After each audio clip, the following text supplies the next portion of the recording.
Hello. Welcome back to the Cat Better ASMR. I'm really sorry again for my squeaky chair. It's I really hope it doesn't bother you, or I really hope you don't hear it somehow. I might just edit it out if I can. But yeah, anyways. Let us continue with the Saving Truth Plan by Abdu Murray. Today is day 3 of the plan, and its title is Confusion's Consequences, Getting Freedom Wrong. Alright, let's get started. The university has traditionally been a unified place, Latin unum, where faculty and students gather in order to discover truth. Latin veritas. I don't know why I had to learn that. But anyways, a generation ago, college was expected to be a place of freedom, particularly for expression of and engagement with different, even disagreeable ideas. Sadly, recent events and numerous statistical surveys reveal that such days may be over. Today, many on university campuses expect to be protected or shielded from speech and ideas that could be deemed offensive, even if the free speech right of others, as well as the pursuit of truth, are sacrificed in the process. The current climate in which people are forcibly prevented from sharing ideas has arisen because the culture of confusion has mistaken autonomy for freedom. In a post-truth culture where preferences and opinions are elevated over facts and truth, anything that challenges our preferences, even if a challenge is laced with facts, is deemed offensive and oppressive. The Western contemporary concept of freedom is all about the ability to do, feel, and say whatever one wants, as long as it doesn't hurt someone else. But this isn't freedom, it's autonomy, which literally means being a law unto oneself. Freedom operates at its best within the confines of truth. The pursuit of autonomy is the root of the post-truth mindset that fuels the current culture of confusion.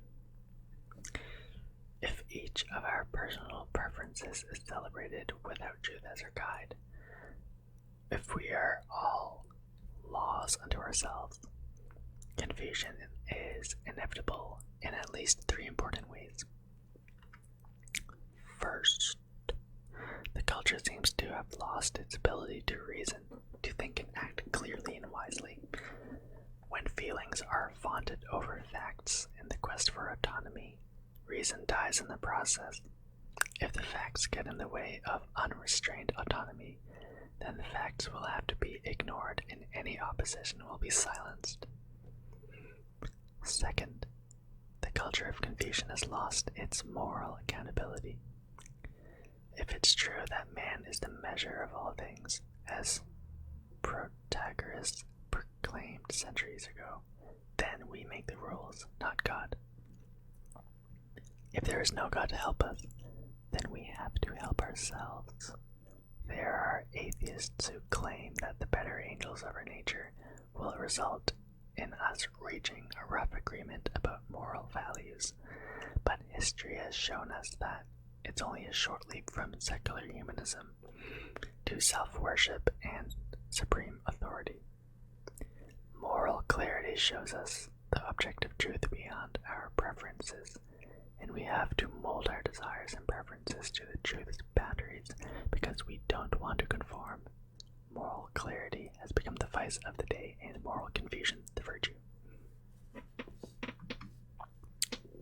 Third, in striving to go from bearing the imago Dei, which means with accountability to God, to Deus homo, with accountability to no one, we have lost what it means to be human and to value other human beings.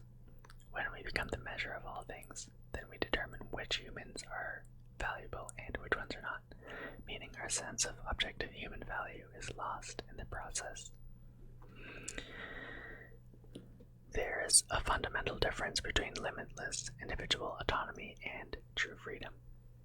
The Bible opposes the former and champions the latter.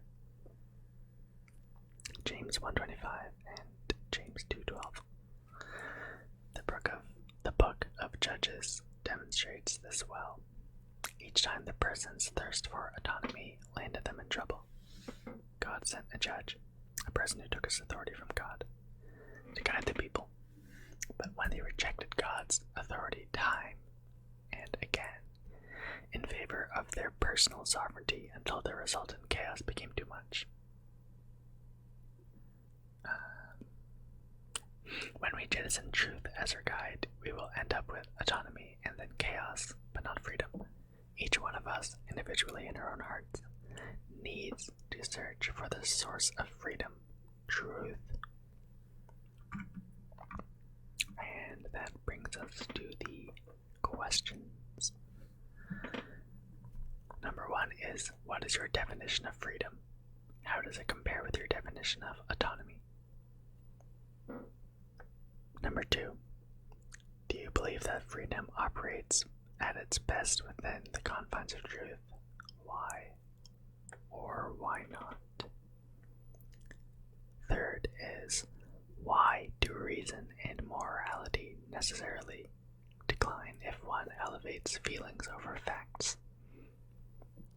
And lastly, number 4, Jesus claimed that his disciples will know the truth, and the truth will set them free. John 8:32. Why is this so? And now for the Bible verse section. James 1:25. But whoever looks intently into the perfect law that gives freedom and continues in it, not forgetting what they have heard but doing it, they will be blessed in what they do. James 2:12. Speak and act as those who are going to be judged by the law that gives freedom. Genesis 1:27. So God created mankind in his own image. In the image of God he created them. Male and female, he created them. Genesis 5:1-2. This is the written account of Adam's family line. When God created mankind, he made them in the likeness of God. He created them male and female, and blessed them. And he named them mankind when they were created. Psalm 8:5. You have made them a little lower than the angels, and crowned them with glory and honor.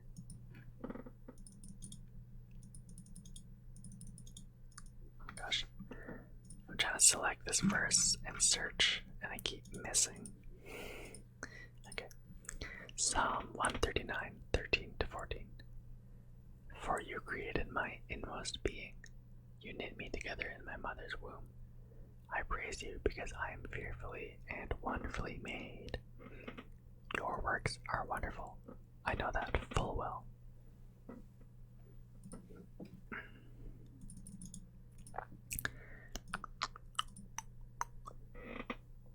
My chair. Oh my gosh. Okay, sorry. Judges 17:6. In those days, Israel had no king. Everyone did as they saw fit. 1 Samuel 8:4-9. So all the elders of Israel gathered together and came to Samuel at Ramah. They said to him, You are old, and your sons do not follow your ways. Now appoint a king to lead us, such as all the other nations had. Sorry, I had to burp. Okay, all good now. But when they said, give us a king to lead us, this displeased Samuel. So he prayed to the Lord, and the Lord said to him, Listen to all that the people are saying to you. It is not you they have rejected, but they have rejected me as their king, as they have done from the day I brought them up out of Egypt until this day, forsaking me and serving other gods. So they are doing to you now, or so they are doing to you.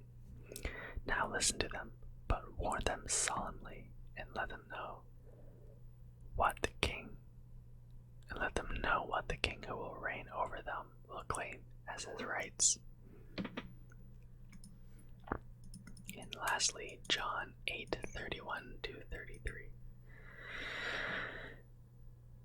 To the Jews who really believed him, Jesus said, "If you hold to my teaching, you are really my disciples.